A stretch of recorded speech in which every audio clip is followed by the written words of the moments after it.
നിങ്ങളുടെ ക്രിസ്മസ് പരീക്ഷ പേപ്പറൊക്കെ കറക്റ്റ് ചെയ്ത് കിട്ടിയോ? ഉണ്ടെങ്കിൽ ഒന്ന് കമന്റ് ബോക്സിൽ നിങ്ങൾക്ക് കിട്ടിയ മാർക്ക് ഓരോ സബ്ജക്റ്റിനെയും ഒന്ന് കമന്റ് ചെയ്യാം.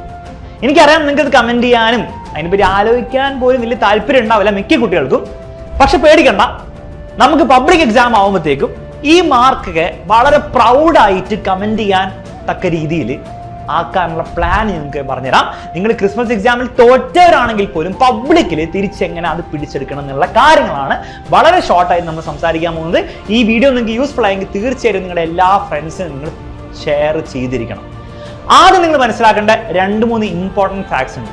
ഒന്ന്, ഇവിടെ ഈ ക്രിസ്മസ് എക്സാം എന്ന് പറഞ്ഞാൽ എന്തോ ഫൈനൽ സാധനമൊന്നുമല്ല, ഇതൊരു മൈൽ സ്റ്റോൺ ആണ്. നമ്മളിങ്ങനെ ഒരു യാത്ര ഇങ്ങനെ സഞ്ചരിക്കുന്ന സമയത്ത് നമ്മുടെ ഹൈവേയിൽ ഇങ്ങനെ മൈൽ സ്റ്റോൺ ഉണ്ടാവില്ലേ, 3 കിലോമീറ്റർ 2 കിലോമീറ്റർ എന്ന് കാണുന്ന ആ സാധനം മാത്രമാണ് ക്രിസ്മസ് എക്സാം. നമ്മുടെ ഫൈനൽ ടെസ്റ്റ് വരുന്നത് പബ്ലിക് എക്സാമിനാണ്. അപ്പൊ ഈ ക്രിസ്മസ് എക്സാമാണ് എല്ലാം എന്നോർത്ത് നിങ്ങൾ എന്ത് ചെയ്യേണ്ട, ഓവർ ഡിപ്രഷൻ അടിക്കുകയോ സങ്കടപ്പെടേണ്ട ആവശ്യമില്ല. നമുക്ക് ഇനിയും സമയമുണ്ട്. കൃത്യം പറഞ്ഞാൽ നമ്മൾ 2 മാസം സമയമുണ്ട് നമുക്ക് കാര്യങ്ങളൊക്കെ ചേഞ്ച് ചെയ്യാൻ വേണ്ടി. രണ്ടാമത് നിങ്ങൾ മനസ്സിലാക്കേണ്ട മറ്റൊരു സത്യം എന്താണെന്ന് വെച്ച് കഴിഞ്ഞാൽ, പൊതുവേ ടീച്ചേഴ്സ് ക്രിസ്മസ് എക്സാമിന്റെ പേപ്പർ കറക്റ്റ് ചെയ്യുമ്പോൾ കുറച്ചധികം സ്ട്രിക്റ്റ് ആയിരിക്കും. അതിന്റെ കാരണം എന്ന് വെച്ചാൽ സിമ്പിൾ കോമൺ സെൻസ് ആണ്. നിങ്ങൾക്ക് ഓവർ മാർക്ക് തന്നു കഴിഞ്ഞാൽ, കൂടിയ മാർക്ക് തന്നു കഴിഞ്ഞാൽ നിങ്ങൾ പഠിക്കില്ല, നിങ്ങൾ കുഴപ്പം. ഒരു പബ്ലിക് എക്സാമിൽ നിങ്ങൾ മോശം പെർഫോമൻസ് കാണിക്കാം. ക്രിസ്മസ് എക്സാമിൽ കുറച്ച് മാർക്ക് കുറഞ്ഞു കഴിഞ്ഞാൽ നിങ്ങൾ ഓട്ടോമാറ്റിക്കലി കുറച്ച് പേടിച്ചിട്ടാണെങ്കിലും പഠിക്കുന്നതാണ് അവരുടെ ഒരു പക്ഷം. അതുകൊണ്ട് അവരെന്ത് കുറച്ച് സ്ട്രിക്റ്റ് ആയിരിക്കും. അപ്പൊ നിങ്ങൾക്ക് മേ ബി ഒരു 80-30 മാർക്ക് ക്രിസ്മസ് എക്സാമിൽ കറക്ഷൻ കിട്ടിയെങ്കിൽ അതേ പേപ്പർ തന്നെ നിങ്ങൾ അതേപോലെ എഴുതിയാൽ പബ്ലിക് എക്സാമിന് പൊതുവെ 45 മാർക്ക് കിട്ടാൻ ചാൻസ് ഉണ്ട്. അത്രയും ഡിഫറൻസ് എന്നാണ് വരും. അപ്പൊ ആ ഒരു സത്യം കൂടെ നമ്മൾ മനസ്സിലാക്കണം. പക്ഷെ പ്രശ്നം എന്ന് വെച്ചാൽ ഇതും പറഞ്ഞുകൊണ്ട് നമുക്ക് എന്ത് ചെയ്യാൻ പറ്റില്ല, സമാധാനിച്ചിരുന്ന് ഇനി അങ്ങോട്ടും ക്രിസ്മസ് എക്സാമിന് നമ്മൾ ചെയ്ത കാര്യങ്ങൾ തന്നെ വീണ്ടും ചെയ്ത് മണ്ടത്തരം പബ്ലിക് എക്സാമിന് ഉണ്ടാകാൻ പറ്റില്ല. നമുക്ക് കുറച്ച് കാര്യങ്ങൾ ചേഞ്ച് ചെയ്യണം. അതെങ്ങനെയാണ് ചേഞ്ച് ചെയ്യേണ്ടത് എന്നുള്ള കാര്യം ഞാൻ പറഞ്ഞുതരാം.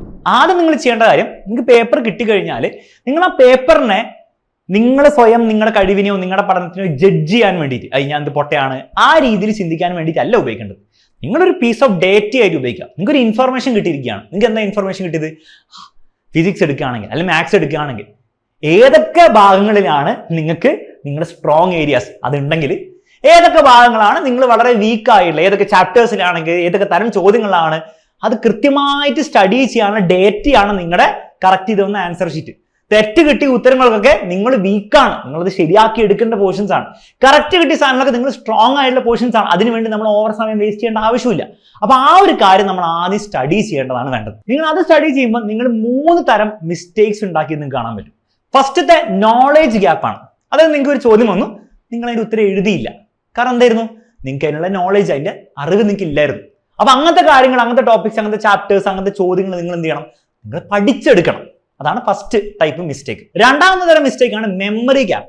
നിങ്ങൾക്ക് പഠിച്ചൊക്കെ പോയതാണ് പരീക്ഷയിൽ, പക്ഷെ എങ്കിലും പരീക്ഷ പേപ്പറിൽ നിങ്ങൾക്ക് അത് പ്രോപ്പറായിട്ട് എഴുതാൻ പറ്റില്ല. ഇതിനെയാണ് മെമ്മറി ഗ്യാപ്പ് എന്ന് വിളിക്കുക. അപ്പൊ ഇങ്ങനെ മെമ്മറി ഗ്യാപ്പ് വരുന്ന ചോദ്യങ്ങളൊക്കെ നമ്മൾ എന്താ ചെയ്യേണ്ടത്? നമ്മൾ പഠിക്കാത്തല്ല പ്രശ്നം വരുന്നത് നമ്മൾ പ്രോപ്പർ ആയിട്ടുള്ള രീതിയിൽ റിവൈസ് ചെയ്തിട്ടുണ്ടാവില്ല. അപ്പൊ അവിടെ നിങ്ങൾ ആക്റ്റീവ് റിവിഷൻ ഒക്കെ ചെയ്യുക. ആക്റ്റീവ് റിവിഷൻ എന്ന് പറഞ്ഞാൽ വളരെ സിമ്പിൾ ആയിട്ട് പറഞ്ഞാൽ, നിങ്ങൾ വായിച്ച കാര്യം പഠിച്ച കാര്യം വെറുതെ ടെക്സ്റ്റ് ബുക്ക് വെച്ചിട്ട് നോട്ട്ബുക്ക് വെച്ചിട്ട് അതിന്റെ മുകളിൽ ഇങ്ങനെ വായിക്കല്ല വേണ്ടത്. അതില്ലാതെ തന്നെ നിങ്ങൾ ബ്ലൈൻഡ് മെമ്മറി എന്ത് ചെയ്യണം? എടുത്ത് എഴുതാൻ വേണ്ടി ശ്രമിക്കണം. അതിനാണ് നമ്മൾ ആക്റ്റീവ് റീകോൾ അഥവാ ആക്റ്റീവ് റിവിഷൻ എന്ന് വിളിക്കുക. കൂടുതൽ കാര്യങ്ങളൊക്കെ നമ്മുടെ ലേൺ വിത്ത് അലക്സ് എന്ന ചാനൽ ഞാൻ പറയുന്നുണ്ട്, പോയി ചെക്കൗട്ട് ചെയ്യാം. അപ്പൊ ആ രീതിയിൽ റിവൈസ് ചെയ്യുന്ന ഒരു പ്രയോറിറ്റി ആക്കണം അങ്ങനത്തെ കാര്യങ്ങൾക്ക്. മൂന്നാമത്തെ വേറെ ടൈപ്പ് മിസ്റ്റേക്ക് ആണ് എക്സിക്യൂഷൻ ഗ്യാപ്പ്. അതായത് നിങ്ങൾ മാത്സിലൊക്കെ നിങ്ങൾക്ക് പഠിച്ച കാര്യങ്ങളാണ്, നിങ്ങൾക്ക് ഓർമ്മയുള്ള കാര്യമാണ്, പക്ഷെ എഴുതി വന്നപ്പോൾ എന്തെങ്കിലും സില്ലി മിസ്റ്റേക്സോ ന്യൂമറിക്കൽ മിസ്റ്റേക്സോ പല എന്തെങ്കിലും മിസ്റ്റേക്സ് രീതിയിൽ അത് തെറ്റിപ്പോയി അങ്ങോട്ട്. അപ്പൊ ഇങ്ങനത്തെ കാര്യങ്ങൾ, അങ്ങനത്തെ ചോദ്യങ്ങൾക്ക്, അങ്ങനത്തെ ടോപ്പിക്സിനൊക്കെ നിങ്ങൾ എന്ത് ചെയ്യണം? ഒരു മാക്സിമം പ്രാക്ടീസ് ചെയ്യണം. കൂടുതൽ മാത്സിനും ഫിസിക്സിലൊക്കെയാണ് സംഭവിക്കാറ്. അപ്പൊ അതിന് നിങ്ങൾ കൂടുതൽ ചോദ്യങ്ങൾ ചെയ്യുക, കൂടുതൽ ക്വസ്റ്റ്യൻ പേപ്പേഴ്സ് പ്രാക്ടീസ് ചെയ്യുക എന്ന രീതിയിലാണ് നിങ്ങൾ ഈ 3 മിസ്റ്റേക്സിനെ ക്ലാസിഫൈ ചെയ്യേണ്ടത്. അപ്പൊ ഇങ്ങനെ ചെയ്യുന്നതിലൂടെ നിങ്ങൾക്ക് കൃത്യമായി മനസ്സിലാക്കുക എവിടെയൊക്കെയാണ് നിങ്ങളുടെ പ്രശ്നം, അതെങ്ങനെ ശരിയാക്കണം എന്നുള്ള കാര്യം നിങ്ങൾക്ക് മനസ്സിലാവും. നെക്സ്റ്റ് സ്റ്റെപ്പിലേക്ക് നമ്മൾ പോകുമ്പോൾ എങ്ങനെ പഠിക്കണം എന്നാണ്. അവിടെ നിങ്ങൾ ആദ്യം ചെയ്യേണ്ടത്, നിങ്ങൾ ഏറ്റവും ടഫ് ആയിട്ടുള്ള ചാപ്റ്റേഴ്സ് പഠിക്കാനൊന്നും പോകരുത്. നിങ്ങൾക്ക് ഏറ്റവും ഈസി ആയിട്ട്, പക്ഷെ എന്നാൽ നിങ്ങൾ കുറെ പഠിക്കാത്ത ചാപ്റ്റർ ഒക്കെ ഉണ്ടാവുമല്ലോ, ഈസി ആയിട്ട് പഠിച്ചെടുക്കാം, പക്ഷെ നിങ്ങൾ പഠിച്ചില്ല, അങ്ങനത്തെ ചാപ്റ്റേഴ്സ് വേഗം ആദ്യം തന്നെ പഠിച്ചു കൊടുക്കണം. അപ്പൊ നിങ്ങൾക്ക് കോൺഫിഡൻസ് കിട്ടും. കാരണം നിങ്ങൾക്ക് എന്താണ്, വേഗം പഠിക്കാൻ പറ്റുന്നുണ്ട്, ചോദ്യങ്ങളൊക്കെ ചെയ്യാൻ പറ്റുന്നുണ്ട്. എന്നിട്ട് മെല്ലെ മെല്ലെ നിങ്ങൾക്ക് തീരെ അറിയാത്ത ടഫായിട്ടുള്ള ചാപ്റ്റേഴ്സിലേക്ക് കിടക്കാം. മാത്രമല്ല ഇവിടെ നിങ്ങൾ ഇനി അങ്ങോട്ട് ശ്രദ്ധിക്കേണ്ട ഒരു മറ്റൊരു കാര്യമാണ് വെയിറ്റേജ്. ഇതുവരെ നിങ്ങൾ ചിലപ്പോൾ എല്ലാ ചാപ്റ്ററും ഇങ്ങനെ പഠിച്ചു പോകും, എല്ലാ തരം ചോദ്യങ്ങളൊക്കെ ചേർക്കും. ഇനി നമ്മൾ വെയിറ്റേജിന് കൂടി ഇമ്പോർട്ടൻസ് കൊടുത്തിട്ട് വേണം പഠിക്കാൻ വേണ്ടിയിട്ട്. ഏറ്റവും വെയിറ്റേജ് കൂടിയ ചാപ്റ്റേഴ്സ് ആണെങ്കിൽ നമ്മൾ കൂടുതൽ സമയം കൂടുതൽ ചോദ്യങ്ങൾ അവിടെ സ്പെൻഡ് ചെയ്യണം. അതേസമയം വളരെ വെയിറ്റേജ് കുറവുള്ള ചാപ്റ്റർ ആണ് പഠിക്കേണ്ട എന്നല്ല, നമ്മൾ അത്രയും സമയം അവിടെ സ്പെൻഡ് ചെയ്താൽ മതി. അപ്പോൾ ആ ഒരു രീതിയിൽ വേണം നമ്മൾ പഠിച്ചെടുക്കാൻ വേണ്ടിയിട്ട്. പ്രീവിയസ് ഇയർ ക്വസ്റ്റ്യൻ പേപ്പേഴ്സ് ഒക്കെ അവൈലബിൾ ആയുള്ള ക്ലാസ്സുകളാണെങ്കിൽ നിങ്ങൾ തീർച്ചയായും ഈ വെയിറ്റേജ് കഴിഞ്ഞ വർഷത്തെ പേപ്പറൊക്കെ നമ്മുടെ examiner.com വെബ്സൈറ്റിൽ കിട്ടുന്നതായിരിക്കും. അത് ഉപയോഗിച്ചിട്ട് നിങ്ങൾ കണ്ടുപിടിക്കുക. അതല്ലാത്ത പ്രീവിയസ് ഇയർ ഇല്ലാത്ത രീതിയാണെങ്കിൽ പേടിക്കേണ്ട, നമ്മുടെ യൂട്യൂബ് ചാനലിലൊക്കെ കൃത്യമായുള്ള ഗൈഡൻസ് തരുന്നതായിരിക്കും. അപ്പോൾ ഈ രീതിയിൽ വെയിറ്റേജും കൂടെ നോക്കിയിട്ട് വേണം നമ്മൾ അങ്ങോട്ട് പഠിക്കാൻ വേണ്ടിയിട്ട്. ഈ ലാസ്റ്റ് ഇതിലുള്ള കാര്യമാണ് നമ്മുടെ പേരൻസിനെ എങ്ങനെ ഡീൽ ചെയ്യണം. കാരണം പൊതുവെ പേരൻസിന് ഈ ഒരു മാർക്ക് കുറവ് എന്നുള്ള കാര്യം അവർക്ക് ഇഷ്ടമല്ല.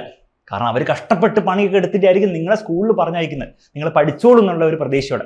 അപ്പം നിങ്ങൾ തീരെ മാർക്ക് കുറവ് വന്നു കഴിഞ്ഞാൽ നിങ്ങൾ ചിലപ്പോൾ ഭയങ്കര കഷ്ടപ്പെട്ട ആളായിരിക്കും, ചിലപ്പോൾ കഷ്ടപ്പെടാത്ത ആളായിരിക്കും. എന്താണെങ്കിലും അവർക്ക് ആ മാർക്ക് കാണുമ്പോൾ ഒരു ദേഷ്യം വരും. ആ ദേഷ്യം നിങ്ങളോടുള്ള ദേഷ്യം അല്ല എന്നുള്ള കാര്യം മനസ്സിലാക്കുകയാണ് നിങ്ങൾ ചെയ്യേണ്ടത്. അതെന്തുകൊണ്ട് നിങ്ങളോടല്ലാത്തത്? കാരണം അവരുടെ മനസ്സിൽ ആകെ ഒറ്റ ഇമോഷനുള്ളൂ, എൻ്റെ മോൾക്കല്ല എൻ്റെ മോന് പഠിക്കാൻ പറ്റുന്നില്ലല്ലോ, ഇങ്ങനെ പോയി കഴിഞ്ഞാൽ എങ്ങനെയാണ് ശരിയാവുക, അവൻ്റെ അവസ്ഥയും ഭയങ്കര മോശമാവുമല്ലോ എന്നുള്ള ഒരു ആദ്യം നിന്നാണ് അവരുടെ ആ ഒരു ദേഷ്യം എന്ന് പറഞ്ഞ ഇമോഷൻ വരുന്നത്. കാരണം ഒരുപക്ഷെ അവർക്ക് വേറൊരു രീതിയിൽ അത് എക്സ്പ്രസ് ചെയ്യാൻ പറ്റുന്നുണ്ടാവില്ല. അവർ വിചാരിക്കുന്ന ഒരു പക്ഷേ ദേഷ്യം പിടിച്ചു കഴിഞ്ഞാൽ അവരുടെ ദേഷ്യം നിങ്ങൾ കാണുമ്പോൾ നിങ്ങൾ പേടിച്ച് പഠിക്കുന്നുള്ള ഒരു ധാരണയിലായിരിക്കും അവർ ആ രീതിയിൽ റിയാക്ട് ചെയ്യുന്നത്. അപ്പോൾ ആ ഒരു സത്യം നമ്മൾ മനസ്സിലാക്കുക. അല്ലാണ്ട് നിങ്ങളോട് അണ്ടർലൈങ് ആയിട്ട് നിങ്ങൾ മാർക്ക് വാങ്ങാത്തതിന് ദേഷ്യമൊന്നും അവർക്കില്ല. പക്ഷെ എങ്കിൽ പോലും നിങ്ങൾ ചെയ്യേണ്ട ഒരു കാര്യമുണ്ട്. വെറുതെ നിങ്ങൾ എന്ത് ചെയ്യരുത്, അത് ഹൈഡ് ചെയ്യാനോ അല്ലെ അത് ഒളിപ്പിച്ചു വെക്കാൻ എന്തെങ്കിലും രീതിയിലൊക്കെ ചെയ്യാൻ ഒരിക്കലും നോക്കരുത്. നിങ്ങൾ ഓണപ്പ് ചെയ്യുക. ഇതാണ് എൻ്റെ അവസ്ഥ, അമ്മ അച്ഛ മാർക്ക് വളരെ കുറവാണ്, ഇതിൽ ഈ സബ്ജക്റ്റിൽ കുറവാണ്, ഞാൻ പഠിക്കാത്തതിൻ്റെ കാരണമുണ്ട്, അല്ലാതെ പരീക്ഷ പക്ഷേ ടഫായതിൻ്റെ കാരണങ്ങളൊക്കെ ഉണ്ട്. പക്ഷെ ഒരു കാര്യം ഞാൻ പ്രോമിസ് ചെയ്യുന്നു, അടുത്ത 2 മാസത്തിൽ ഇതാണ് എൻ്റെ പ്ലാൻ. നിങ്ങൾ റിവിഷൻ ബാച്ച് ജോയിൻ ചെയ്ത് അതിന്റെ പ്ലാൻ കാണിച്ചു കൊടുക്കുക. നിങ്ങൾ സ്വന്തമായിട്ടാണ് പഠിക്കുന്നതെങ്കിൽ അതിന്റെ പ്ലാൻ നിങ്ങൾ കാണിച്ചു കൊടുക്കുക. ഈ പ്ലാൻ ഞാൻ കൃത്യമായിട്ട് ഫോളോ ചെയ്തിരിക്കും എന്നുള്ള പ്രോമിസ് നിങ്ങൾ അവർക്ക് കൊടുക്കുന്നതോടെ അവരുടെ ദേഷ്യം ഒരു സപ്പോർട്ട് എന്ന രീതിയിലേക്ക് തീർച്ചയായിട്ടും മാറുന്ന നിങ്ങൾക്ക് കാണാൻ പറ്റും. അത് എത്രത്തോളം ദേഷ്യമുള്ള പേരൻസ് ആണെങ്കിൽ പോലും നിങ്ങൾ ഈ ഒരു കൃത്യമായിട്ടുള്ള പ്ലാൻ അവർക്ക് പറഞ്ഞു കൊടുത്തിട്ട് നിങ്ങൾ ഓണസ്റ്റ്ലി ചെയ്യാൻ റെഡി ആണെങ്കിൽ അവർ നിങ്ങളെ സപ്പോർട്ട് ചെയ്തിരിക്കും. ആ സപ്പോർട്ട് നമുക്ക് ശരിക്കും ഒരു ഹെൽപ്ഫുൾ ആയിരിക്കും ഇനി അങ്ങോട്ടുള്ള 2 മാസം. അപ്പോൾ ആ രീതിയിൽ നിങ്ങൾ എന്ത് ചെയ്യണം, പേരൻസിനടുത്ത് അവതരിപ്പിക്കാൻ വേണ്ടി ശ്രമിക്കാം. അതേസമയം നിങ്ങളുടെ ഫ്രണ്ട്സ് ആയിട്ടുള്ള കാര്യത്തിലാണെങ്കിലും നിങ്ങൾ ഭയങ്കര ടോപ്പേഴ്സ്, ഭയങ്കര മാർക്ക് കിട്ടിയവരുടെ അടുത്ത് പോയിട്ട് നിങ്ങൾ കുറേ മാർക്സിനെ പറ്റി ഡിസ്കസ് ചെയ്യരുത്. കാരണം അവർ ചിലപ്പോൾ ചിന്തിക്കുന്ന എന്താണ്, അവർക്ക് പോയി 1-2 മാർക്കിനെ പറ്റിയൊക്കെ സംസാരിക്കും. നമുക്കത് ഭയങ്കര മോട്ടിവേഷൻ താഴേക്ക് പോകാനുള്ള ഒരു രീതിയിലായിരിക്കും. മാത്രമല്ല പഠിക്കാത്തവരടുത്തും നിങ്ങൾ ഭയങ്കര കംപ്ലൈന്റ് പറയുന്ന ആൾക്കാരുണ്ടാവില്ല, പരീക്ഷ മൊത്തം സ്കാമാണ്, ഇത് സ്കാമാണ്, അത് സ്കാം. ആ ഒരു കംപ്ലൈന്റ് ടീംസിനടുത്ത് നിങ്ങൾ കമ്പനി കൂടരുതെന്നല്ല, പഠിക്കുന്ന കാര്യത്തിൽ നിങ്ങൾ കമ്പനി കൂടാൻ പോകരുത്. കാരണം അതും വീണ്ടും നിങ്ങളുടെ താഴേക്ക് വലിക്കാൻ വേണ്ടിയുള്ള സ്കീമാണ്.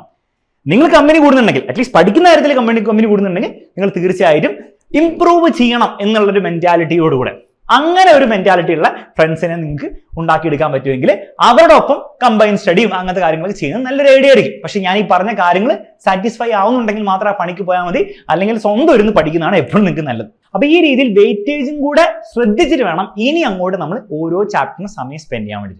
ഇതുപോലെ നിങ്ങൾ അടുത്ത 60 ദിവസം ഓൾമോസ്റ്റ് ബാക്കിയുണ്ട്. നിങ്ങൾ ഡെയിലി വെറും 2 മണിക്കൂർ സ്പെൻഡ് ചെയ്തുകൊണ്ടെങ്കിൽ പോലും, അങ്ങനെ ആയിരിക്കില്ല, കാരണം അവസാനമൊക്കെ നമ്മൾ കൂടുതൽ സമയം പഠിക്കും. എങ്കിലും നിങ്ങൾക്ക് 120 മണിക്കൂറുണ്ട്. 120 മണിക്കൂറിൽ നമുക്ക് എന്തായാലും സിലബസ് വൃത്തിക്ക് തീർക്കാനുള്ള സമയമുണ്ട്.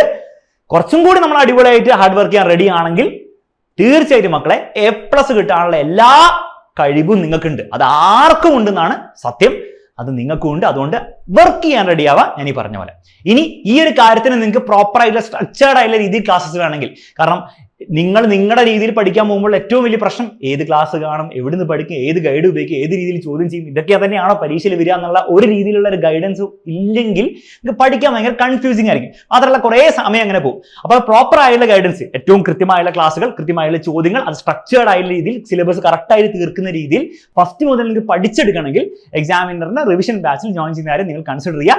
നെക്സ്റ്റ് വീക്ക് മുതൽ നമ്മുടെ ലൈവ് ക്ലാസ്സും സ്റ്റാർട്ട് ചെയ്തായിരിക്കും. അപ്പോൾ റിവിഷൻ ബാച്ചിൽ റെക്കോർഡ് ആയിട്ട് ഓരോ ചാപ്റ്ററിനും കൃത്യമായിട്ട് ക്ലാസ് ഉണ്ട്.